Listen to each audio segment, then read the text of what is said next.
Welcome once again to all of you to our new series, Finding Peace with Carol Howe. And thank you for listening to your intuition guiding you to look for different answers, perspectives, and greater peace, which you so richly deserve and can have. We live in intense and fast-moving times, and this can be most unsettling until you learn firsthand that peace is not experienced through controlling or manipulating or negotiating in the world, but by changing your own mind, looking honestly at what you're afraid of inside yourself and letting it go. Today, I would like to explore two really important ideas.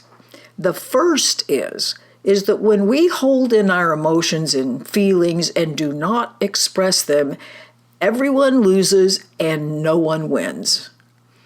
In a majority of cultures in the developed world, we've learned that there's something the matter with showing vulnerability or sadness or distress or just general upset. We have made up stories and passed them on for generations that implies that somehow we're weak or we're lacking or we're immature or somehow we're generally not okay when we express and acknowledge our upset. I was raised in a household where everyone was just supposed to be happy all the time. So there was no role modeling about how to appropriately handle upset. We just weren't supposed ever to be, which is, of course, impossible. So I had to learn these things the hard way, and I would surely like to save you time and any more misunderstanding about this really very important topic. Second, people, and in this case animals, can mirror or reflect back to us our fear or other emotional states and give us enormously valuable diagnostic material about what's going on with us as it's being projected onto others. When it's projected out there onto others, including onto animals, I can see it and take some positive steps. Today, I'm talking with a young woman named Beth. She's a very successful dog trainer, experienced with all types of dogs, large and small, from the little easy ones to the most difficult and challenging, and she just loves it. Some years ago, she adopted a rescued dog, and everything that she has tried to calm its fears, all her expertise, all her tried and true solutions, have failed.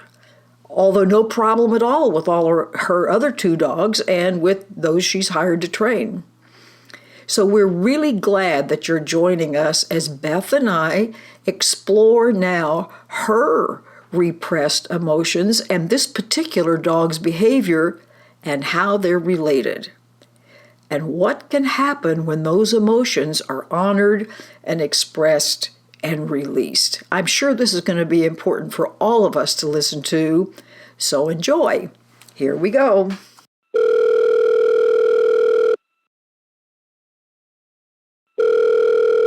All righty.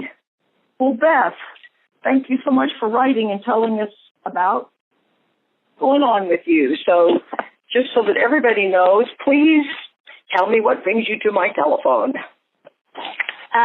Well, I have a couple of dogs, and one of the dogs, I kind of came to this realization, is pretty much a reflection of myself. I hear myself talking about her, and I realize that I'm talking about me.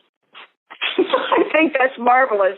Usually we have other people who reflect back to us what's going on, and so I think it's a wonderful variation on the theme that we've got a dog that represents this. So how is she that's caused you to have this discovery? I think this is marvelous. Wait, what now? Can you say it one more time? It's like, how have you discovered it? Finds you of you. In other words, what's going on with her that's given you that insight? A couple of things. One, I have 3 dogs total. Okay. I'm also a dog trainer, so I'm with dogs all the time.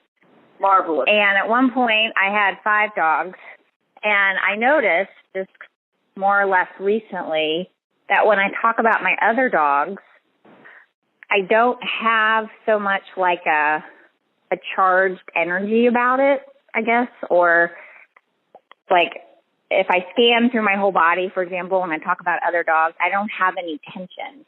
I'm just talking about them more in an observation way or just in a open flow, if that makes sense. Yeah, when I talk about world. When I talk about my dog Lily, I've noticed it seems to be more emotionally charged and almost like an obsession. Like it's almost compulsive. It's like she is in my brain all the time.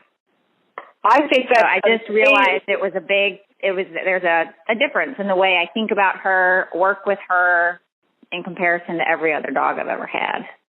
Right. Well, you know what? This really is wonderful because we're used to talking about, and I don't know if our listeners are used to hearing this, but certainly our work is about the fact that when you do have an emotional charge as you are interacting with somebody or as you're thinking about them, which is what you're referring to here, and speaking about them, when it brings something up for us, that person, or in this case a dog, is being a trigger for that. In other words, the dogs nor the people, or we're going to just refer to dogs today, aren't causing those feelings. But there's something about that dog's behavior and how you're interacting with her that is touching some kind of an unhealed wound in you. So the first thing that can be most helpful is give me, let's say, 3... Can I just say while we're talking, she just came over and she's got her head on her chin is resting on the couch and she's staring at me the whole time. My other dogs are snoozing. They're sound asleep in the other room, but this dog, Lily, she's staring at me, head on the couch, just looking at me. Kind of like she's going to make sure you get this lesson or else. Yeah. Okay, well, while she's looking at you there and reinforcing what we're talking about, what are 3 words that you would use to describe her that when you do describe her that way, you do feel this inner experience of some kind? Just give me those 3 words. She's a worrier. Okay. Constant worrier. You mean like that? Those kind of words? Yes, absolutely. That's a perfect word. There's a lot of words that I can describe her, such as loyal, but those don't trigger stress in me. Do you want me to just use the words that I noticed that also trigger something in me? Because she's being such a fabulous teacher to you, the things that you love about yourself and appreciate about yourself, you can still see in her, but obviously there's no wounding associated with that. You can just be delighted that she's loyal, knowing that she's mirroring that very marvelous characteristic in you. So the places we want to look at, strangely enough, are not the ones that are wonderful. We want to celebrate those. But the ones that bring up something in you are showing you where healing needs to happen in you. Obviously, the issue of loyalty doesn't need to be healed because that's not a problem. So if she's a worrier is one of them, what are a couple more? Okay, so you do want me to use the words that make me a little bit more... Yeah, absolutely. Words that bring up some kind of a strange, peculiar feeling in you. So if you see her being a worrier, what else is she that brings up something for you? Okay, she's extremely fearful. Okay. Hypervigilant. Like if she's asleep, she's a good sleeper. And if she's cuddling with me, she's a good cuddler. But if I'm moving around the house or if she's not cuddling or sleeping, she's just like every muscle in her body is tight, even her tail. Like she's never relaxed. So that her tail is straight up like dogs are when they are concerned. High alert. High alert, yes. Okay. Yeah. What else? brings up, what else do you watch her do? One more thing, at least, that brings up something in you. Well, something like I don't think of her this way. So I'm trying, if I can explain it correctly, like I don't think of Lily as an aggressive dog. Okay. But that being said, I have noticed with her fear, she can be pretty aggressive.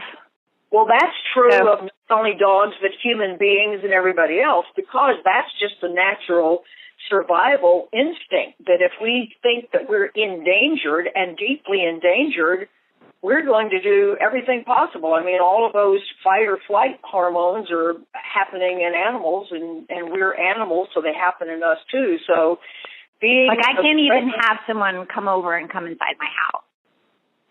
Right. She becomes that aggressive. Exactly. And so is the being fearful and hypervigilant with the aggression that is natural with that. I'm going to kind of count those as the second thing. Can you think of one other way that she behaves that is disturbing to you? Yeah, so let's see. I mean, like she's definitely a worrier. She's like high alert.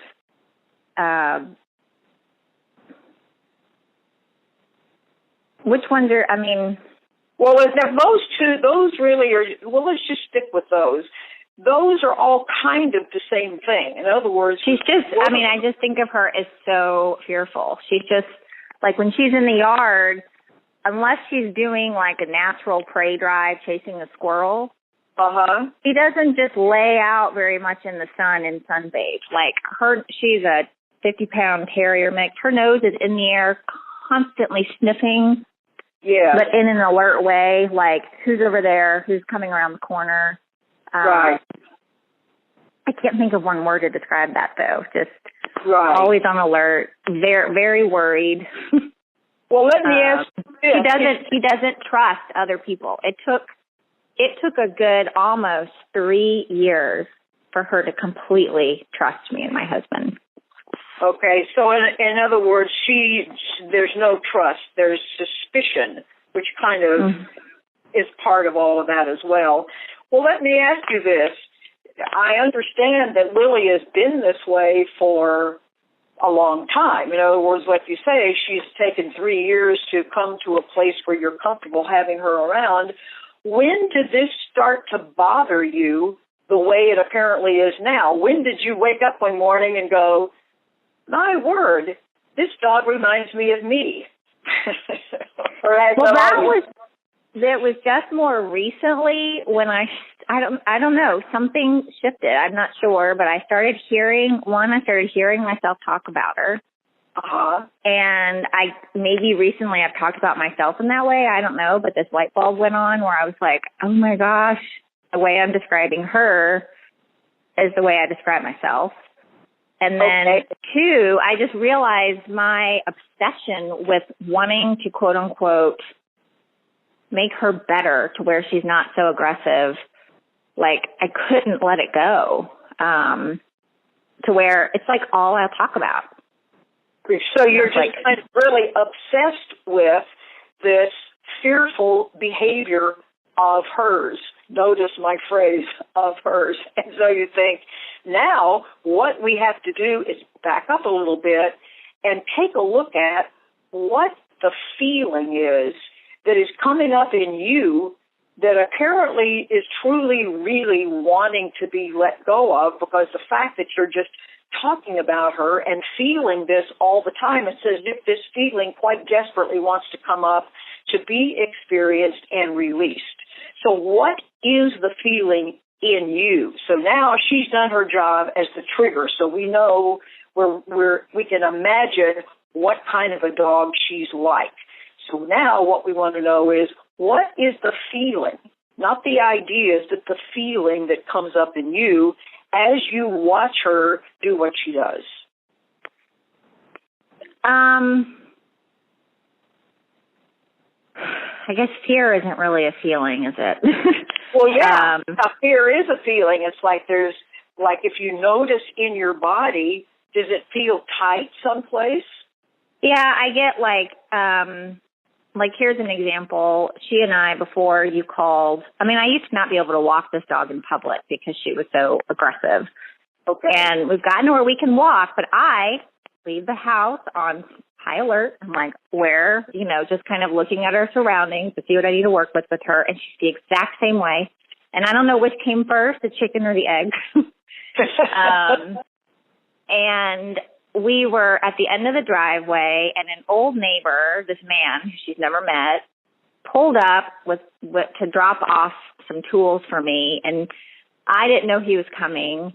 And my whole stomach, like, it felt like when someone gives you bad news, like, it felt like my stomach kind of flipped, and I lost my trust. Like, I just felt like, I was just nervous and scared of men are more fearful to her. Uh-huh. And so there's like the fearful of being judged, because she's my dog. I'm also a dog trainer. Yes. Fearful of her biting somebody.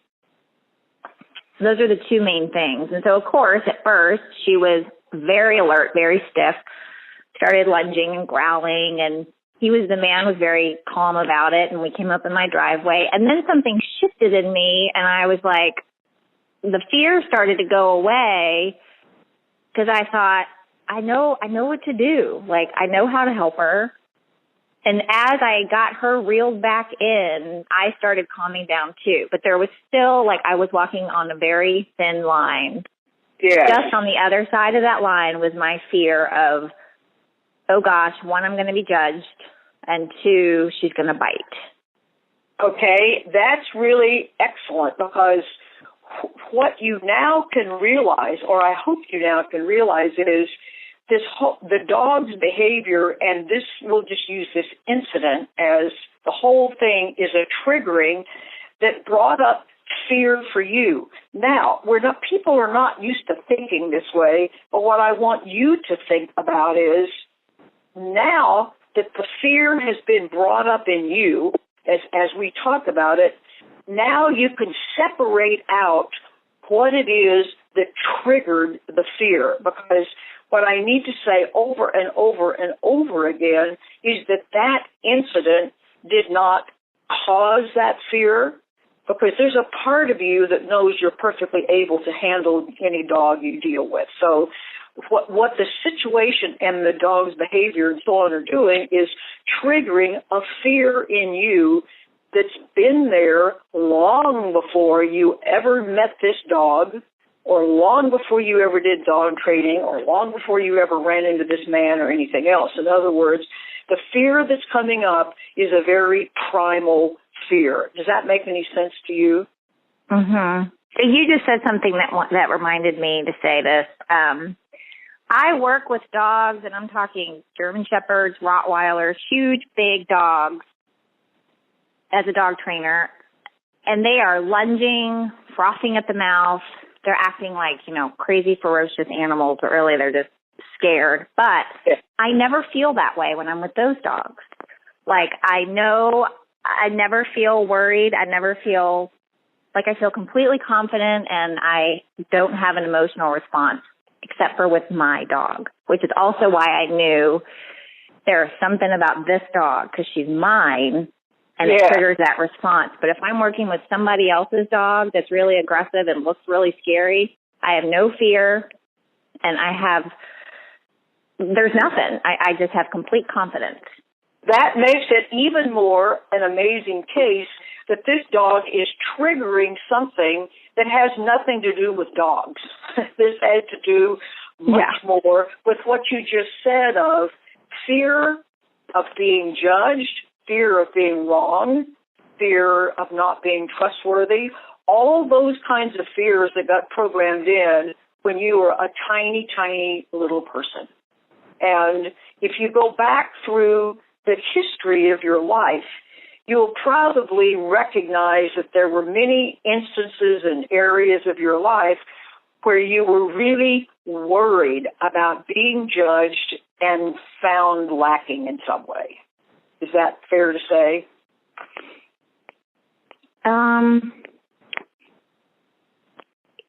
I mean, as a kid, I don't remember having a lot of those thoughts, but and not to be like a egotistical person, but as a kid, I also was one of those kids that was good at anything I did.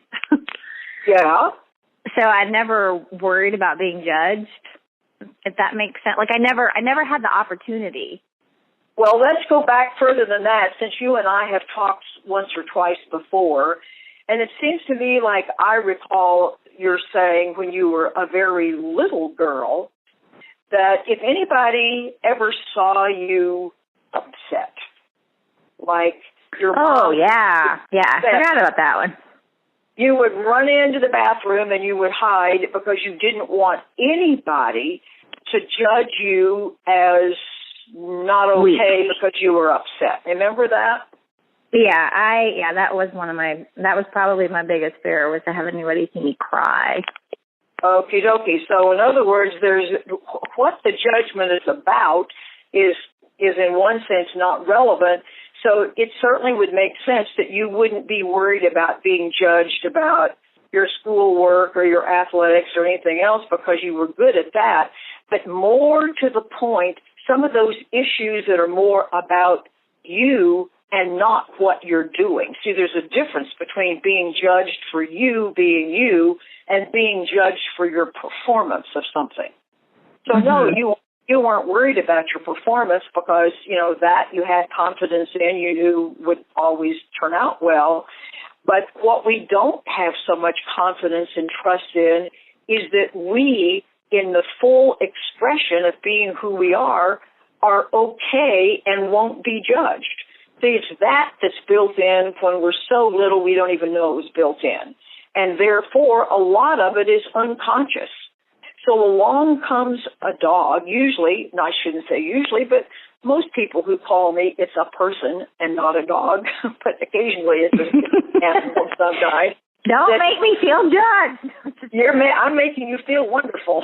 So that the situation is she's triggering a kind of a fear, and I'm sure you've dealt with some of this as you've done your own personal work, but she's getting to, let's just call it a bottom of the bucket level of fear that has not been consciously available to you up to this point, because the whole point of shoving things into the unconsciousness is that we don't want to be aware of them. That's why the unconscious is filled with stuff we don't want to deal with. We're afraid of it. We think it means something about us. We don't want to acknowledge it, and so on and so forth. So as one continues to grow and you move more and more and more toward the recognition that it's not helpful to have everything shoved under the rug, then something, a person, an animal, a situation will occur in your life. It's kind of like out here, so to speak. That's what we think of. It's like this is a somebody out here or something out here, but it's reflecting to you indirectly what's in your unconscious mind. In other words, as I say, you can't go directly from your conscious mind to your conscious mind, but out here on the side, if you want to think of it that way, you can watch this dog's behavior. And the fact that it's troubling to you gives you an absolute guaranteed certainty that she's mirroring for you. She's giving access to you, to something in your unconsciousness that needs to be healed that you otherwise couldn't get to. In other words, does that make sense? Yeah, I mean, I find it, maybe not ironic. It's so obvious to me now because I am also a dog trainer, and here I have a dog yes, that I can't fix. I don't know if it would be as clear to me if it also wasn't related to quote unquote something that I know a whole lot about. Like I know a lot about dog training. Like it's the perfect setup. Like, of course, a dog came into my life. It's a huge part of my life, dogs and training. Yeah. And I can't change her. I mean, she's made some changes, but, I can't fix her. Well, here's the reason why. Because if you think of her as a mirror, she's standing out there, she's mirroring to you something that's in your unconscious mind that's interfering with your happiness and your prosperity and everything else, and needs to be healed so that you can experience a greater level of wholeness. And the reason you can't fix her is you can't fix an image in a mirror by trying to fix the image in the mirror. In other words, if you stand in front of a mirror, and, you know, my favorite example I keep using over and over and over again, is if you've got on a green shirt, it's going to reflect a green shirt. And as long as you have on the green shirt, it doesn't, I mean, you can train away. You can plead, you can pray, you can yell, you can threaten, you can do anything you want, and that image in the mirror is going to continue to have a green shirt. And you can't make it be different. However, you can put on the blue shirt that you so wish would show up in the mirror, and all of a sudden there's the blue shirt. So when something is mirroring something to you, you absolutely cannot fix what the mirror is showing to you any more than you can somehow keep your green shirt on and expect a blue shirt to show up in the mirror. It is a complete possibility. So what it does do is to direct you to the fact that, okay, I still am carrying with me a fear of being judged, a fear of somehow, somewhere, I'm going to be seen to not be okay. There's something about me that is just not right. It's just wrong. And so what this does that fit also with Lily doesn't feel safe and I also don't feel safe? Absolutely. Absolutely. See, these things that you have seen in Lily, another way to say it is you're seeing you in the mirror. So that when you say, what I see is somebody who worries and is on high alert and is kind of hypervigilant and is just doesn't feel safe, kind of no matter what you learn to do is to quickly say, this blessed dog is standing here, being in my life. I might cry when I just think about how faithfully and lovingly she's serving you by being exactly the way, now listen to the words I'm going to use carefully, being exactly the way you're afraid that you are. In other words, she's just showing you what you still believe about yourself, what you still hold against yourself that's not true. So the only way she is going to be different, and this is going to be the most marvelous opportunity for you, is to say, I don't need to try to fix Lily, and I don't even need to try to fix me, but I do need to deeply look inside and see where I still feel not safe, like I have to be hypervigilant. There's some things that I don't trust.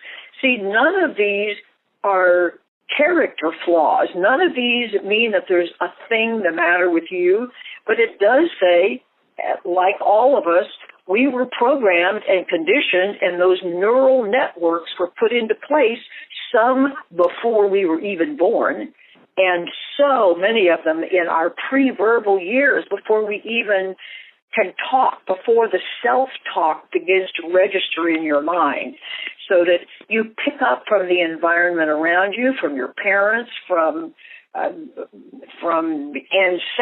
DNA, in other words, from a lot of places, and then the ways that you're responded to, where your little immature brain, when you're 2 or 3 years old, information is we necessarily misconnect the dots.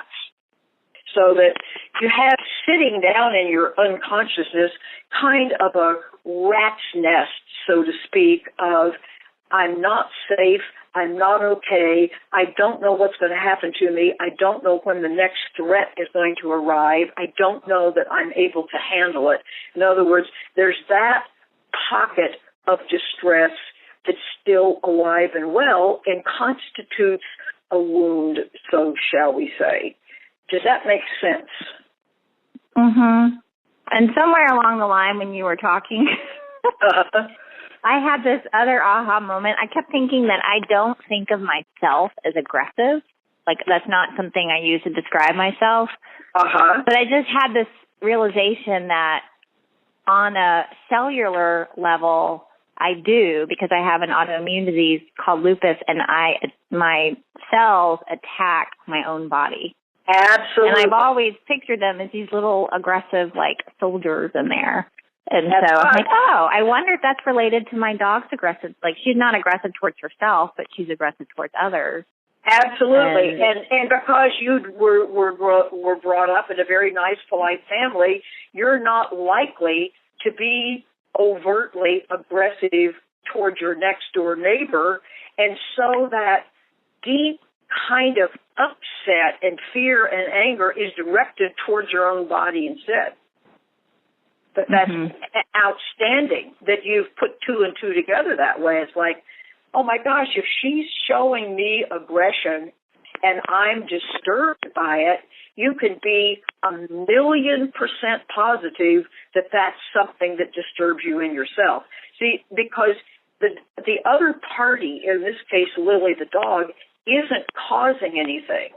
And the reason why is because our emotional states are caused by our thoughts giving signals to our brains, and nobody else gets inside there and messes with my brain except me. In other words, I'm the one that gives a directive to the brain that directs the body chemistry that ends up with the emotional states I'm in. So she's doing the most marvelous favor for you. As a friend used to say, the SOBs were sent to save you. Or the people that people or things that bring that up. So now that you've realized, you know what, Lily and I share fear. We share worry about a number of things. We share aggression and hyper alertness. Would it be fair to say that as you kind of scan back over your life, you can find times when you've been hypervigilant because of just not knowing what's around the next corner, or what somebody's going to say, or what somebody's going to think, or what they're going to do? Mm-hmm. Okay, so you can see she's just being perfect for you because she's making it crystal clear. My issue is I don't feel safe somewhere in the core of my being. Fair to say? And it doesn't make any difference that it doesn't make sense. In other words, that you have the family who loves you and a wonderful husband and so on and so forth. In other words, on the outer level, people could say, well, what in the world do you have to be unsafe and worried about? Well, it's not about any of the local current things. It's just a lack of safety that was built in a long time ago. And what we know is that fear and love are incompatible. Fear is simply the absence of love. And so what this is calling for is the recognition that I've got my brain wired in such a way that I fear that I'm unsafe. In other words, that somebody else is in charge of my safety besides me. And that is the area that needs to be addressed. And are you able to get your conscious mind around that in any way that makes sense to you? Yeah. One thing that, and I don't know if this is even relevant, but when you're talking about safety, so a word that I have used to describe myself at times, like when I feel like stressed, or we moved from the country back to the city, or a lot of times I would use the word, I feel trapped. Yes. And with Lily, she I think of her as trapped because to keep her safe, quote unquote, and also some of the people that come over, I have to literally lock her up in a cage. So she's either outside locked up in a cage or she's in my bedroom locked up, and she's conflicted because she's upset. Like, she wants to be a part of the party, but then when she is, she's a nervous wreck and aggressive.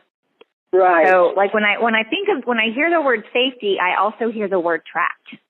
Well, you know because what? For me, they kind of go hand in hand for me. Well, unfortunately, they do. And here's how they do, because you have solved the problem of, quote unquote, obviously it hasn't been solved, but solved the problem by holding in and holding back how you feel. Not only the fear, but the fury, the aggression, all that stuff that's being taken out on the body rather than purposely expressed. And so one of the things you learned in all your growing up years was, do not express how you feel. It's not safe to do that. And so you literally have trapped emotions within, where they just stir up trouble, so to speak, in this case, physically with your body and at an emotional level as well. So as you can imagine, over many years, you create lots of stressful emotional states, but then trap them by not giving yourself permission to let them flow on through. Does that ring a bell? Yes. Okay, and so the first thing that you need to do that's going to work out for you is, when any of your upset comes up, give it plenty, open the doors. Imagine that you've got a jail cell door across your heart and solar plexus. Open that door up and let everything that you feel out and express it. There are safe ways to express it. That doesn't mean you're going to go on a shooting rampage. There are safe ways to express your upset, and they are desperately in need of being expressed. Because always there, we like to talk about the two things that must be done. The immediate first emergency thing that needs to be done is to stop trapping all the emotions that are building up. In other words, they must be owned and embraced and welcomed, and whatever other verb works for you, to make it very clear that your emotions are perfectly acceptable, normal part of being a human being. And then the second long term is to change your mind about you so that you don't create those upsetting emotions in the first place. Does that make sense? Can you see why the order needs to be that way? So wait, I'm confused on the don't change. What was the second part? Well, don't worry about the second part. In other words, the second part is you need to change your mind, because it's your thoughts that are causing your emotions in the first place. So, but the first thing you must do is, it's excellent that you say you feel trapped, because indeed you are, by your own choice. In other words, by not expressing what's really going on with you and asking for what you really, truly want and need, by blocking all of that emotional stuff, so to speak, trying to stay safe, because somehow you've got yourself wired that says to express fully my own emotional state is dangerous. It's why you had to hide in the bathroom and cry when you were 5. In other words, it wasn't safe to let anybody know how you felt. So yes, trapped is exactly what you have done and what's been going on for a long time. Does that make sense? Yes. Mm-hmm. Okay, so that's why the first step for your being free and for Lily being free, because she's picking up on your unexpressed upset.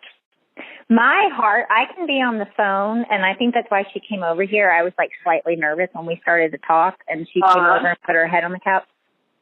I can be in another room from her, and she can sense my, I just was going to say disease, and here I have an autoimmune disease.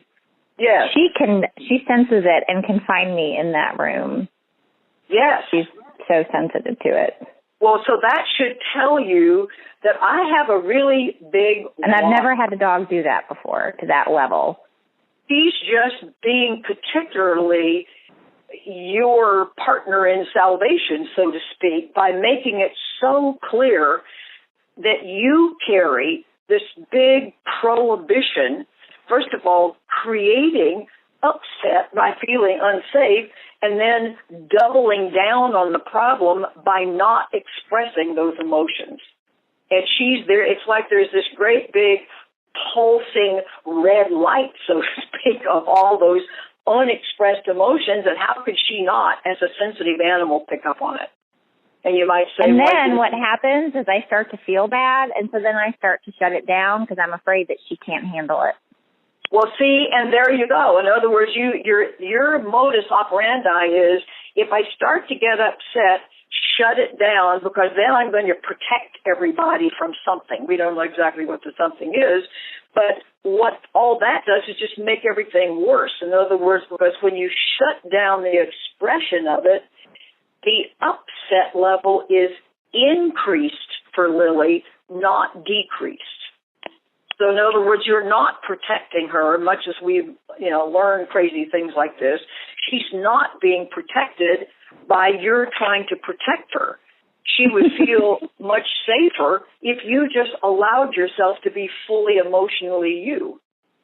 What do you think? Yeah, I think where I get protective of her, where I worry about it, is because if I am like on the edge of tears, or if I am like mildly distressed and I'm talking louder or something, she will start to bark, look at me and bark, and then she'll start to anxiously climb all over me, and her heart starts to race. So she has like a physical response to it as well. Right. But recently, but you see, you're not going time.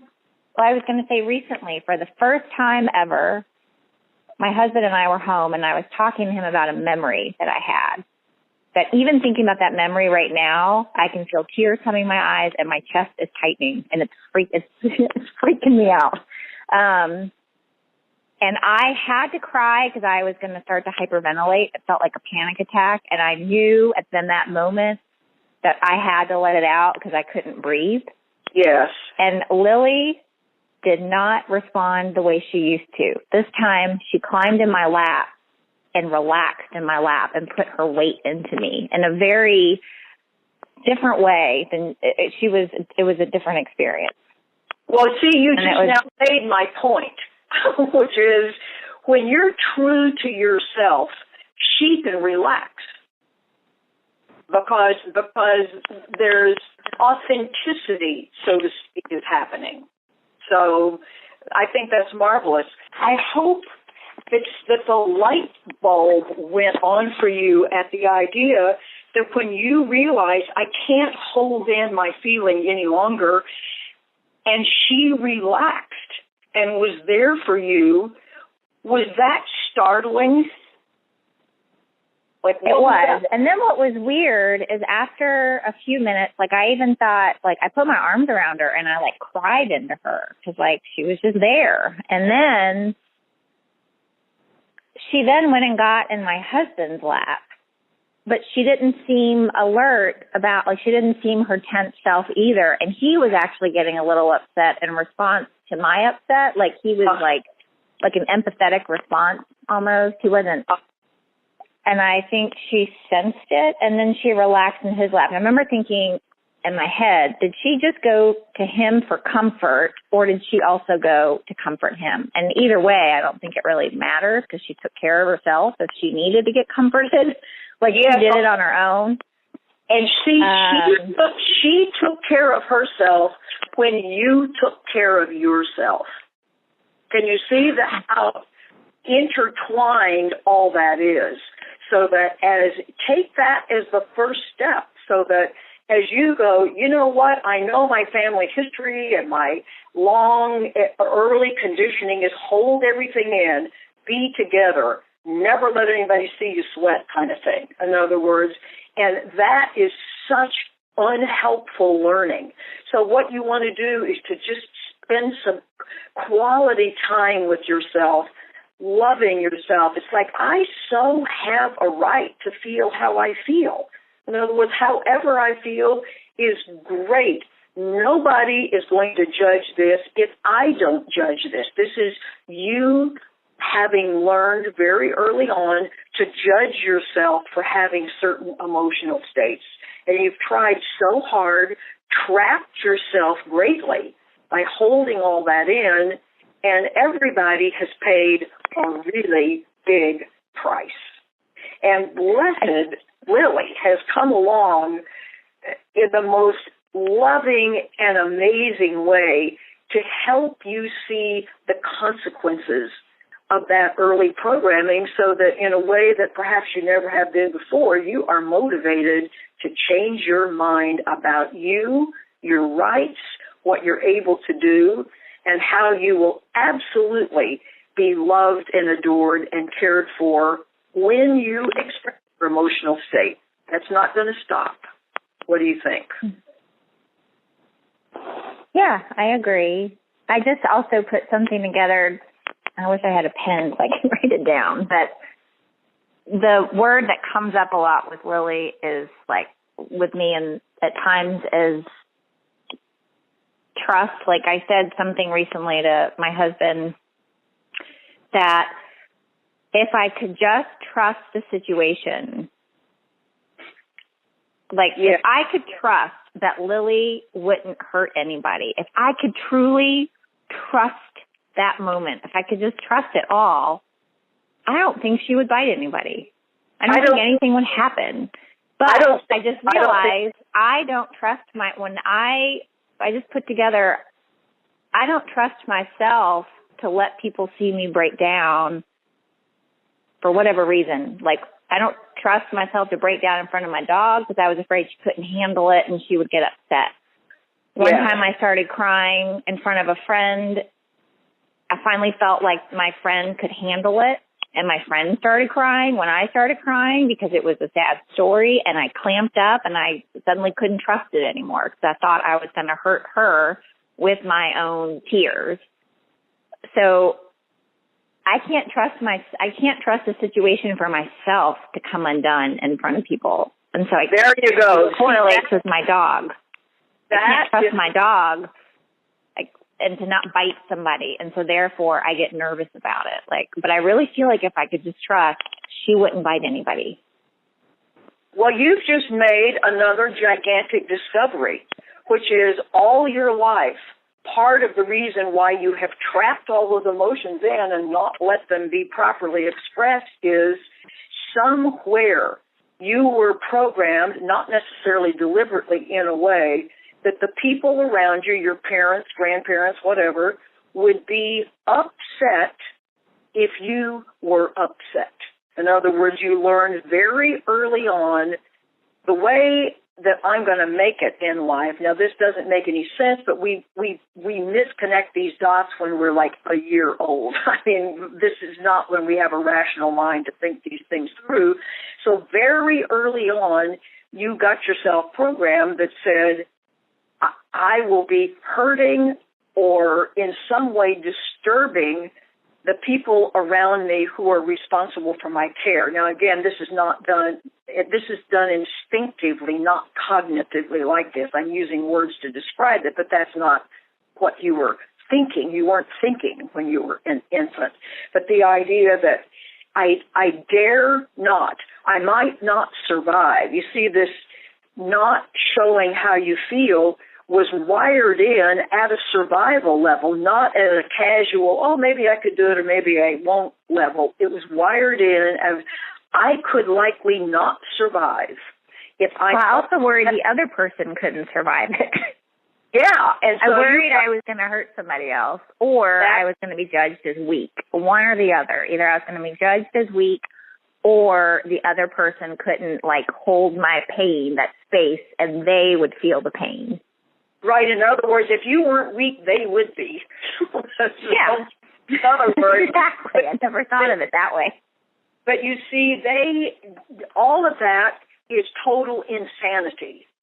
and not true under any circumstances whatsoever. So this is what we all do. We misconnect dots as infants, and then we live out of those same prohibitions as adults and make ourselves crazy. And we want things to be better, and we don't realize how we're doing it. We're still operating out of old infantile programming. And so the way you and everybody around you and Lily and everybody else get to be safe and loved and can settle down and give all the gifts that you have to give and love each other dearly is allow yourself to express how you feel. And when you stop fearing that the people around you can't handle it, then you'll stop seeing that. In other words, we're always just seeing what we expect to see. So when you think, there are lots of strong people in the world who can be here for me, who aren't going to fall apart at the first tear that's shed, that people who adore you, people who love you, your family, everybody would do anything in the world to help you and support you, but they can't really until you love and support you first. What do you think? Can you see how clear this is? It's like she is so being you. And the answer for her is your answer as well. It's like you're last night, and I know we're getting close to time, but so my parents came over, and I have found that Lily, and see, when I'm talking about this situation, I'm like, I'm so talking about myself, but Lily does better meeting people. Like, I see it as layers, as onion layers. Like, as I peel back my own layers, I discover more. And with Lily, she does better meeting people outside of her home first in, like, a totally foreign place. And then you gradually peel back the layers. And eventually, in our house is the core layer, if that makes sense. Yes. And she's gotten to where she can hang out with my parents as we walk in this, like, open field across from my house. Yeah. But as soon as we stepped foot on our property, she stiffened up, and I also saw my dad stiffen up and get kind of nervous. So I locked her up. I locked her up in this cage outside. Uh-huh. And she barked, and she was stressed, and I could feel myself get stressed. So finally, she started to quiet down. I said, let's all go inside.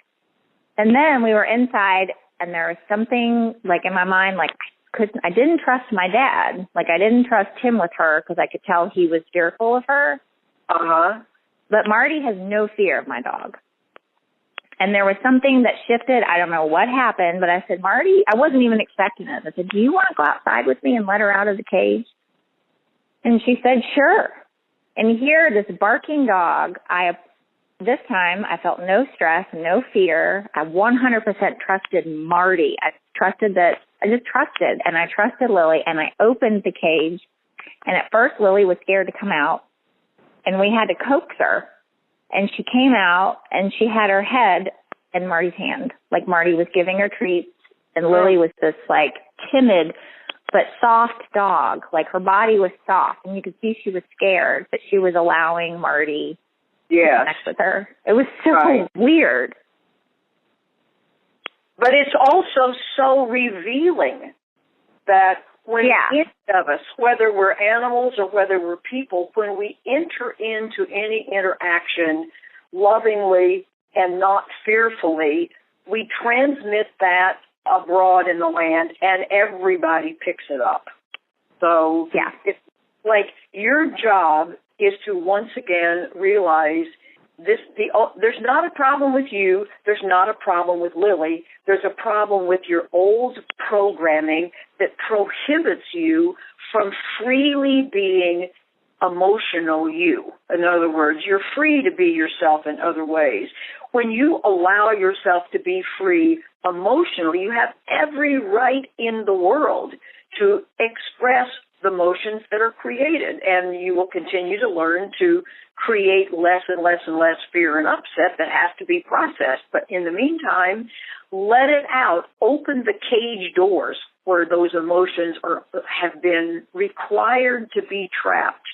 And notice how much freer and easier and more trustworthy you feel, and watch how that's mirrored in the dog. And I want you to let me know in a few weeks or whenever what happens to she will dramatically change when you say to yourself in the world, it's safe for me to be fully me, including how I feel. This is my birthright, and I will exercise it because I love myself, and it's the loving thing to do for not only Lily, but all the rest of creation. We don't know how that works, but it does work that way. Your healing is helpful for everybody, and then that wound, that big, old, dark, deep wound that comes along with I'm not allowed to be fully me can just heal right up. So what do you think about it? I think it all makes sense. And when I just heard myself describe last night of me and Marty going out, and I felt safe and I trusted, and I opened the cage and the dog was scared to come out, but she did. I'm like, oh my gosh. So I what you're saying makes total sense, but I'll be honest, it scares the shit out of me. Well, but look, notice I was going to say she was representing, she was scared at first, but she did it. She came out of her cage, just like you're going to come out of your cage. And she was a little scared, but with every moment of, this is okay. Nothing's happening. I'm not being condemned. Nothing's gone wrong. In other words, be as brave as Lily. She's showing you how to do it. Just decide, okay, the door's open. I have to step out. Mm-hmm. And I'm very excited for you that you've done such marvelous work and have put so many of the pieces together so that you can see not only how she's mirroring some very important things to you, but so that you know what to do about it. In other words, you know that this is something that's within your reach. This is within your capability, which is, it feels foreign and it feels weird, but just little by little by little, you allow yourself the full range of feeling everything you feel and not worry about how is everybody else going to see this or judge it or think about it. That's not your business. It's not their business. It doesn't need to be taken into consideration. Okay? Okay. Let me know how Easier it goes. said than done. I'll work hard on it. I know. I've been there, done that, having to do the scary things where... But it makes sense. And once you're on the other side of any of these healing steps, you look back and you think, well, my gosh, that wasn't as hard as I thought it was. But on this side of it, like Lily sitting there right before the door opens, she doesn't know quite what to expect. But she comes out and she allows herself to experience being loved and cared for, and that's what you will experience when you rearrange some of those ideas in your mind. Mm-hmm. All right? Okay. Thank you, my dear. Thank you. I so appreciate your time. Thank you. I appreciate your time as well. Thank you, dear. Bye. Bye. Well, I surely hope it was crystal clear that when Beth felt safe, so did the dog, and vice versa. I do so want you to be reassured that when you change your mind, telling the truth by expressing how you really feel, everything around you changes for the better.